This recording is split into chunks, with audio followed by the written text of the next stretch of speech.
ஒரு தருணம் இது. விமன்ஸ் டே அதுவுமா மின்மேக்கர்ஸ் ஹாஸ்பிட்டல் வந்து ஹோம் கேர் சர்வீஸ் வந்து லான்ச் பண்ணியிருக்காங்க. அதாவது வீடு தேடி மருந்தகம் போய் வீடு தேடி மருத்துவரை வந்து இவங்க கொண்டு வந்திருக்காங்க. அந்த காலத்தில் பார்த்தீங்கன்னா வீட்டில் வந்து நிறைய பேர் இருப்பாங்க. அதனால யாராவது டாக்டரை கூப்பிட்டுனா உடனே போய் பிள்ளைங்க கூப்பிட்டு வந்துருவாங்க. ஆனால் இப்போ அப்படி இல்லை. ஏன்னா எல்லா பிள்ளைங்களும் வந்து அப்ராட்ல போய் செட்டில் ஆக ஆரம்பிச்சிட்டாங்க.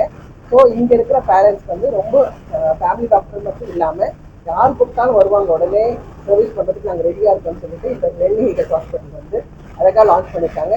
இது இங்கே இருக்கிற பேஷண்ட்ஸ் மட்டும் இல்லாமல் வெளியே இருக்க பேஷண்ட்ஸுக்கும் அவங்க வந்து டாக்டர்ஸ் கொடுக்கறதுக்கு ரெடியாக இருக்காங்க. ஸோ யார் யாருக்கெல்லாம் வேணுமோ, ஏன்னா வீட்டில் வந்து எல்லாரையும் நம்ம வந்து வச்சுருவோம், டாக்டர்ஸ் மட்டும் நமக்கு இருக்க மாட்டாங்க.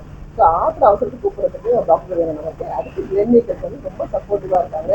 இதை வந்து ரொம்ப அழகாக லான்ச் பண்ணணும்னு ஆசைப்பட்டவர் வந்து டாக்டர் அஸ்வின். அவர் சொன்ன உடனே இந்த கிளினிக்கல் ஹாஸ்பிட்டல் வந்து உடனே வந்து லான்ச் பண்ணுறதுக்கு எல்லா தேவைகளும் ரெடி பண்ணி கொடுத்துருக்காங்க.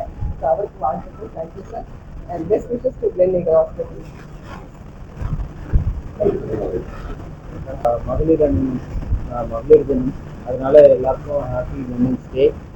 இன்னைக்கு வந்து பார்த்தீங்கன்னா தலைமாமணி நளினி அவர்கள் இதை வந்து திறந்து வைத்ததுக்கு மிக்க மிக்க நன்றி.